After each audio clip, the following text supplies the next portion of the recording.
sa lagay ng ating panahon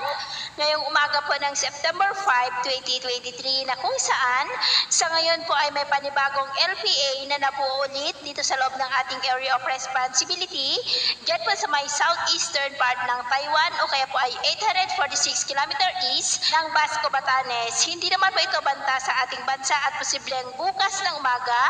ay makakalabas na rin po yan sa ating area of responsibility, ngunit hindi pa rin po inaalis ang posibilidad na maging bagyo ito sa susunod na mga araw,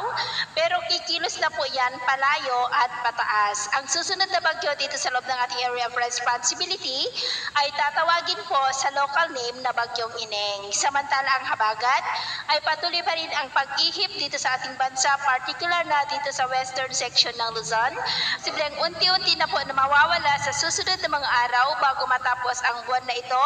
at tutungo na tayo ng transition period at papalit na po ang malamig na hanging amihan o yung hangin po na mula sa taas. Sa ating naman pong long range forecast ay wala naman pong bagyo na nakikita na tatawid sa malaking bahagi ng ating bansa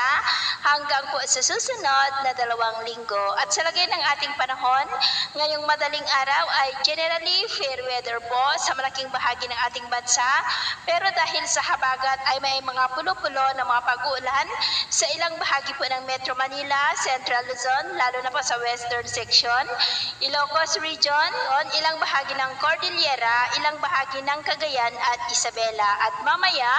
ay sisikat ang araw sa malaking bahagi po ng ating bansa, pero dahil pa rin sa habagat